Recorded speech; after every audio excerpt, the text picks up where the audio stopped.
Bonsoir à tous et bienvenue sur JD Mag et Télévision. Vous êtes à votre revue de presse éducative qui fait le tour de l'actualité nationale et internationale.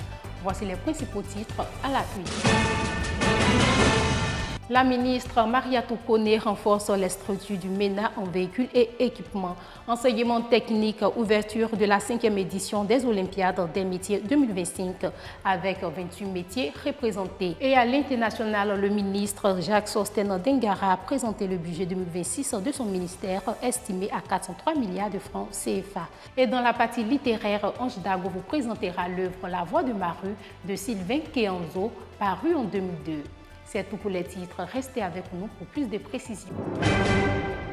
Comme annoncé dans les titres, la ministre de l'Éducation nationale et de l'alphabétisation, professeure Mariatou Koné, a procédé ce jeudi 20 novembre 2025 à une remise de 58 véhicules et plusieurs tonnes d'équipements aux différents départements de son ministère. Cette action, d'une valeur totale d'environ 10 milliards de francs CFA, s'inscrit dans la mise en œuvre des recommandations issues des États généraux de l'éducation. L'objectif est d'améliorer de manière significative l'offre éducative nationale. Place à l'excellence et à la compétition. L'ouverture officielle de la 5e édition des Olympiades des métiers 2025 a eu lieu au lycée technique d'Abidjan-Cocody ce mercredi 26 novembre 2025. 42 écoles sont en lice avec 2 compétiteurs par école et 28 métiers représentés. L'événement est placé sous le thème « Former, innover, entreprendre ». Les métiers au cœur de la croissance économique. Cette cérémonie a notamment enregistré la présence d'une délégation du Sénégal. Le directeur de cabinet Moustapha Sangaré a salué l'engouement autour de cette édition, désormais un événement majeur pour la promotion du savoir-faire des jeunes. Dans l'enseignement supérieur, Abidjan accueille le Congrès mondial du transhumanisme. Le 18e Congrès international du transhumanisme 2025 a débuté ce jeudi 27 novembre à l'université Félix Houphouët-Boigny, marquant sa première édition en Afrique. Placé sous le thème Transhumanisme et développement de l'Afrique, l'événement a pour objectif de replacer le continent au cœur du débat technologique mondial. Professeur Josué Guébo, président de la CIVOT, a lancé un appel à l'action.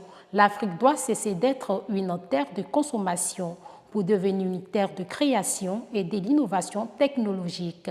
Le professeur Ebenezer Mouélé, pionnier du mouvement en Afrique, a expliqué que le transhumanisme vise à augmenter les capacités humaines via 4 domaines clés: les nanotechnologies, les biotechnologies, l'intelligence artificielle et la connaissance du cerveau. Ce congrès, qui prend fin ce vendredi 28 novembre 2025, cherche à réintégrer une vision éthique et philosophique du développement technologique sur le continent. Toujours dans la dynamique éducative du pays, ce lundi 24 novembre 2025, la ministre Mariatou Koné a reçu le secrétaire général de la Confemène, le professeur Abdel Baba Moussa. Celui-ci a salué son leadership et sa contribution significative à l'amélioration des systèmes éducatifs dans l'espace francophone.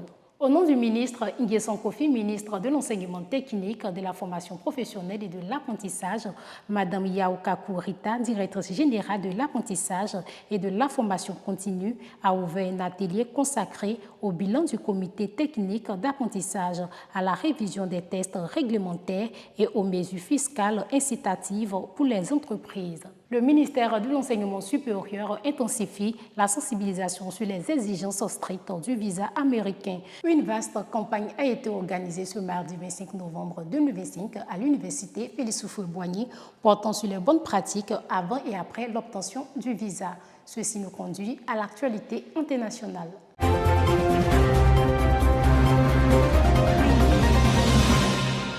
Au Burkina Faso, le ministre de l'Enseignement de base, de l'alphabétisation et de la promotion des langues nationales, Jacques Sostène Dengara, a présenté le budget 2026 de son ministère estimé à 403 milliards de francs CFA. Il a réaffirmé la vision de former des citoyens compétents, créatifs et patriotes dans le cadre de l'initiative présidentielle pour une éducation de qualité. Et en Guinée, le ministre de l'Enseignement technique met l'accent sur la modernisation des établissements et l'adaptation des formations aux besoins du marché du travail, confirmant sa volonté de rapprocher l'offre de formation des exigences économiques du pays.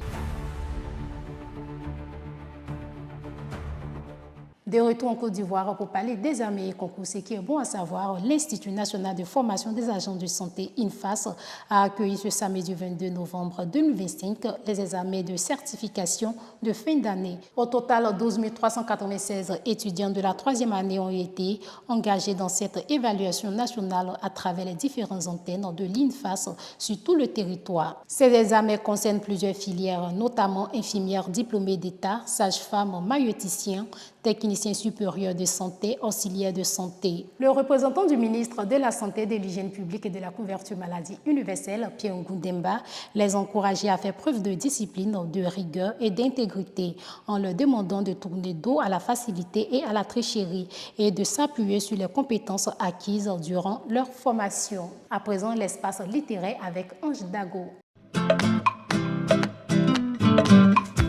Bonsoir, c'est moi qui suis aujourd'hui sélectionné pour vous présenter l'œuvre à l'honneur pour cette semaine. Il est bien question de La Voix de ma rue de Sylvain Kéanzo, paru aux éditions Neyi et Seda. La Voix de ma rue est un roman poignant qui dénonce le phénomène des enfants de la rue en Afrique à travers le destin tragique d'un jeune garçon nommé Eric.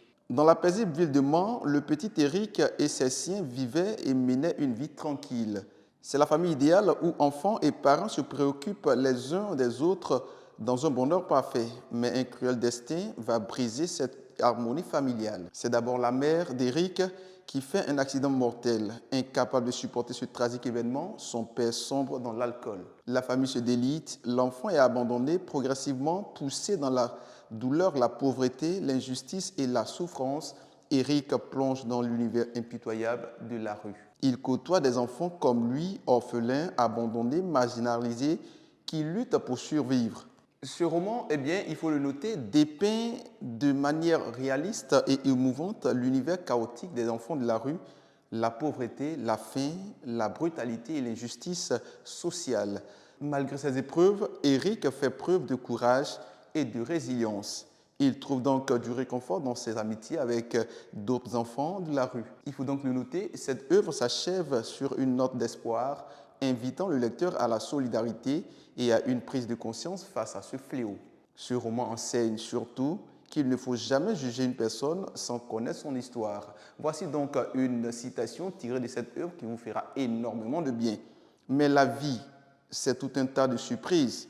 Ce que nous estimons bon aujourd'hui peut ne plus l'être demain. Ce que nous croyons posséder pour l'éternité peut nous échapper du jour au lendemain. Merci et au revoir. Merci Ange Dago pour votre contribution. Et voilà qui met un thème à votre revue de presse éducative. Merci pour votre attention et pour votre fidélité. Un grand bravo également à l'ensemble de l'équipe de JD Mag. Pour plus d'informations, consultez le 3xW Magazine dans tv.net. Comme le disait un sage de mon village, si tu ne connais pas la direction du vent, ne joue pas avec la poudre du piment. Au revoir.